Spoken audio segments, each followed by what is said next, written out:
Now, one of the most significant developments in the war in Ukraine in the last about 48 hours has been the news of Ukrainian counterattacks, with Volodymyr Zelensky's forces regaining a handful of strategically critical areas. Vishnu Shom has the details. In the map of Ukraine, let's first pull up several of the key areas, the key cities. And these are all cities, many of which are essentially under siege at this stage, but they continue to have Ukrainians fighting the Russians. This is the area where there has been progress. The cities of Kiev and Chernihiv, these are the cities where the Russians have said that by a significant factor, they're going to be de-escalating over here from Kiev and Chernihiv. That is extremely, extremely welcome news. Now, if that is to happen, then what is it that Russia is trying to secure in terms of its interests? And one would suggest that that has a lot to do with the Donbas region. The Donbas region over here with the cities of Lugansk and Donetsk is absolutely significant because remember, separatist forces loyal to the Russians have controlled this area since 2014. A couple of weeks back, Vladimir Putin said that these, as far as Russia was concerned, was independent. And this has been Russia's core position, the maintenance of the Donbas region. Now, if that is what Russia is trying to secure, it might need to reinforce their soldiers in this area because, and we'll show that to you next in fact, this is, all the white areas over here are areas controlled by the Russians. The Russians are trying to move westwards along what is really a line of actual control in the Donbas region. The Ukrainians, though, have got a very robust defense. Let's bring up the next image, which shows where the Ukrainians are deployed. All of the areas in blue are areas where the Ukrainians have positioned their soldiers, and all of these areas in white are where the Russians are trying to push in this direction. So this area of Donbas, if the Russians try and expand the territory of the Donbas region, they would try and overcome the bulk of the Ukrainian army, which is actually positioned in the Donbas area. So will there actually be a ceasefire which applies to this area as well? It's all very well and absolutely critical to talk about Kiev over here. But if Russia withdraws its soldiers, let's go back to the original page. If Russia withdraws its soldiers from the Kiev region to try and reinforce this area over here, then that could be the next major front line in terms of active fighting. One would hope that that doesn't take place. A final point over here, Ukraine has made very significant progress in Irpin, which is located near Kiev, and in an area south of Sumy in the last 24 to 48 hours, and in Kherson over here, which had seen a huge Russian presence. There is now an active Ukrainian presence as well, so it is disputed, and this entire country till date has contested airspace, that despite the fact that Ukraine's air force is very small compared to Russia, the fact that they've got several state-of-the-art defensive weapon systems, and we'll be talking about that in a moment, means that Russia has not been able to establish dominance of airspace over here. Moving on to the other big story, petrol prices on Tuesday crossed the 100 rupee a litre mark in Delhi after rates were hiked by 80 paisa a litre for petrol and 70 paisa in case of diesel, taking the total increase in rates in 1 week to 4.8 rupees per litre. Rates have been increased across the country and vary from state to state depending upon the incidence of local taxation. This is the 7th increase in prices in the last 8 days. Petrol prices in all 4 metros over 100 rupees a litre, as fuel prices went up for the 7th time in 8 days, resulting in the steepest hike since the start of the pandemic with today's increase. सरकार सीधी सी बात है लूट रही है, इसमें और कोई दो राय नहीं है। 10,000-12,000 रुपए कमाने वाला अगर मान लो 100-150 रुपए का पेट्रोल डेली फूंक जाएगा तो बचेगा क्या? जेब पे बहुत ज़्यादा असर पड़ रहा है, जेब पे बहुत ज़्यादा सैलरियाँ वहीं की वहीं हैं, सैलरियाँ बढ़ नहीं रही हैं। The hikes follow the growing uncertainty about the Ukraine war and sanctions against Russia, which have led to a greater volatility in international crude markets. Brent crude oil prices rose above $110 per barrel during trading today. We are also facing the situation of a full-blown war in Ukraine, which is not some war in some corner of the world, but it is seen to be having impact on all countries. But this impact is disruption to very many supplies. The value chains are all broken. The frequent rise in petrol and diesel prices has raised the spectre of high inflation, and the common man is fearing a rise in prices of essential items. There are demands to cut the high taxes and duties on petrol and diesel.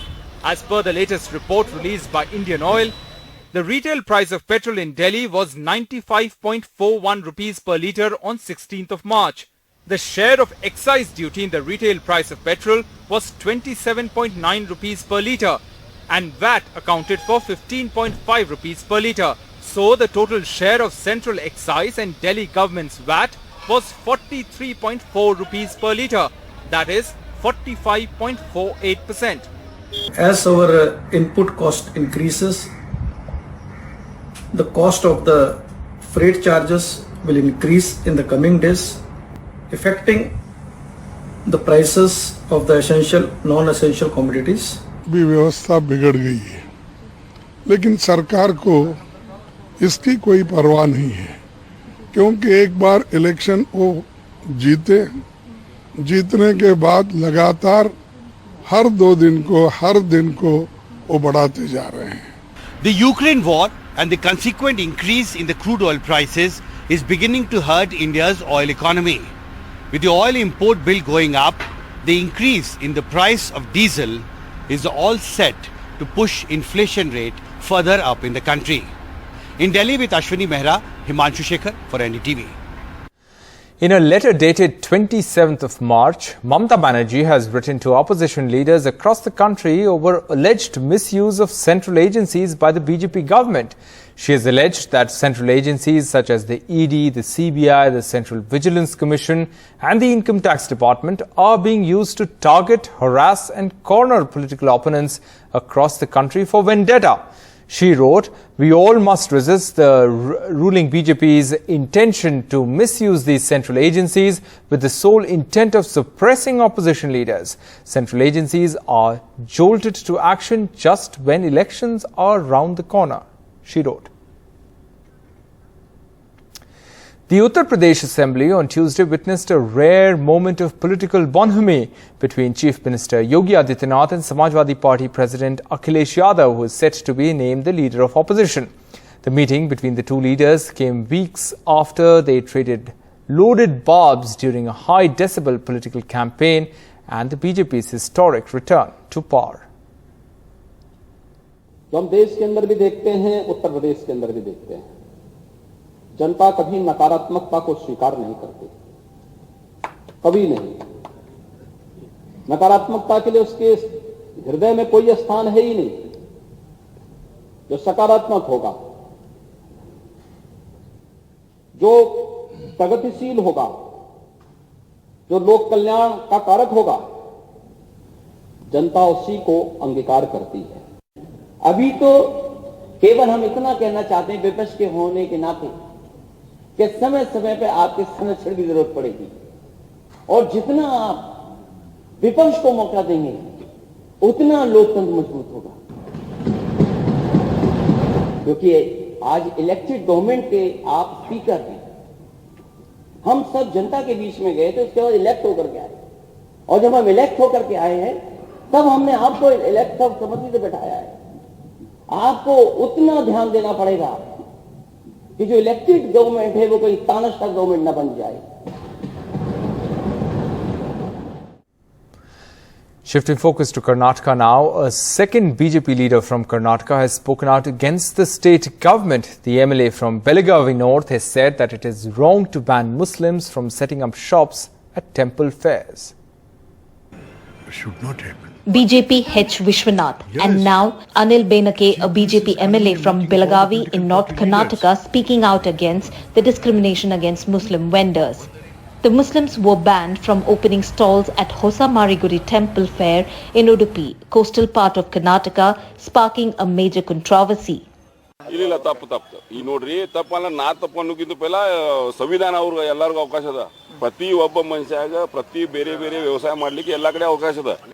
Vishwanath had openly criticized the government for staying mum over the issue. Benake, however, said the government had no role in the ban, even though it was the district local administration in Udupi district that had enforced it. ನಾನು ಏನು ಹೇಳೋದು ಇಲ್ಲ, ಅವ್ರು ಹೇಳ್ಕೊಂಡ್ ಬರ್ತಾರೋ ಆದ್ರೆ ಸಂವಿಧಾನ ಪ್ರಕಾರ ಅದು ಕರೆಕ್ಟ್ ಅಲ್ಲ. ಸಂವಿಧಾನ ಪ್ರಕಾರ ನೋಡಿದ್ರೆ ಎಲ್ಲರಿಗೂ ಎಲ್ಲರೂ ವ್ಯವಸಾಯ ಮಾಡಬೇಕು. ಆದ್ರೆ ಜನರು ಇವತ್ತು ಶಾನೆ ಆಗಿದ್ರು, ಎಲ್ಲಿ ಯಾರು ಖರೀದಿ ಮಾಡಬೇಕು ಅದು ಡಿಸೈಡ್ ಮಾಡಿದ್ದಾರೆ. Despite the growing voices of dissent from within the BJP, the Chief Minister has so far remained silent. But the opposition has accused the Chief Minister of being a puppet of the RSS. Our Chief Minister is a puppet of particular organizations. On their direction he is running the government. To safeguard his seat, whatever they are giving direction, he is taking decision. Where is the decision of this government about this development? Around 61 intellectuals, which include Professor S.G. Siddaramaiah, writer and activist K. Neela, Kannada writer and critic Dr. Rehmat Tarikere, wrote to the Chief Minister seeking his urgent intervention into the growing communal politics across the state. In Bengaluru, with camera person Kumar, Shrija for NDTV. Assam Chief Minister Himanta Biswa Sarma and his Meghalaya counterpart Conrad Sangma on Tuesday signed an agreement regarding their border disputes that have been pending for 50 years. The two leaders signed the pact at the Union Home Ministry in Delhi in the presence of Home Minister Amit Shah and officials from both the states and the ministry. Mr. Shah called it a historic day and credited Prime Minister Modi for focusing on the peace process in the Northeast and also its culture and development. आज का दिन एक विवाद मुक्त north east के लिए ऐतिहासिक दिन है. जब से देश में मोदी जी प्रधानमंत्री बने तब से 2014 से मोदी जी ने नॉर्थ ईस्ट की शांति प्रक्रिया, नॉर्थ ईस्ट के विकास, नॉर्थ ईस्ट की समृद्धि और नॉर्थ ईस्ट की सांस्कृतिक धरोहर के संवर्धन के लिए अनेक विध प्रयास किए. Today is a very historic day for all of us. स्वाधीनता का 75 वर्षकाल में अर्थात ये अमृत काल में नॉर्थ ईस्ट का सारा स्टेट अपना विदिन आस जो भी डिफरेंस है सीमा को लेके इसको खत्म करना चाहिए. और प्रधानमंत्री जी जो चाहते हैं कि नॉर्थ ईस्ट एक ग्रोथ इंजन का तरफ उभरना है.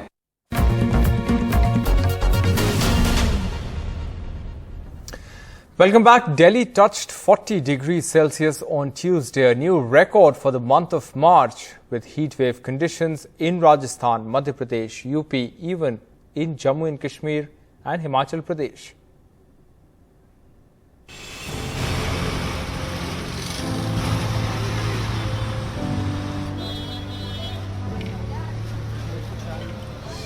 Delhi NCR has crossed the 40 degrees Celsius mark for 2 days in a row. The same is expected for tomorrow. This is 8 degrees above normal for this time of the year. Actually morning में थोड़ा weather ठीक था, comfortable था, तो हमने सोचा कि आज प्रॉपर रहेगा. लेकिन जब घर से निकला तब फील किया कि नहीं, इट्स टू हॉट और हाँ इसमें मैनेज करना थोड़ा मुश्किल तो हो रहा है. फरीदाबाद से जब से निकले हैं तो ये तीसरी बोतल खोल चुके हैं हम क्योंकि रास्ते में भी ट्रैफिक जाम भी बहुत ज़्यादा था. कहाँ से है? मेरठ से. दिल्ली में अभी गर्मी बहुत बढ़ गई, आपको कैसे लग रही है गर्मी? बहुत ज़्यादा लग रही है गर्मी. अच्छा, अपने यूपी से ज़्यादा लगती है. अच्छा, अपनी यूपी से ज़्यादा है. यहाँ जू आए हैं, इसके बाद क्या क्या करेंगे? बट घर चले जाएंगे इसके बाद. और गर्मी में और कुछ नहीं किया जा रहा है? नहीं, यही घूम ले, यही काफ़ी है. Experts say the heat is being carried from Pakistan, which is crossing 45 degrees, towards western and parts of North India. Presently we have a daily severe heat wave conditions as per the temperatures. Even Rajasthan also we have a severe heat wave conditions, and even West MP also we are expecting severe heat wave conditions. Presently northerly wind likely to come over, specifically over Punjab, Haryana and Western Himalaya region. Even Delhi temperature will also comfortable after 2 days. But the heat wave conditions over entire initial other parts like Rajasthan, Madhya Pradesh, it is likely to continue next 4 or 5 days. The reason for the heat is that western disturbances or storms from the Atlantic Ocean have not yet entered India. For the past 4 years, western disturbances have skipped India in the month of March. Without them, the weather is dry and cloudless.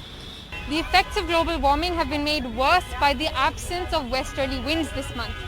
But Delhiites have braved the severe heat wave anyway, armed with cold drinks and ice creams. With Kanan Patra, Meher Pandey for NDTV. There's been a fire raging in the forest area of Sariska Tiger Reserve in Rajasthan's Alwar.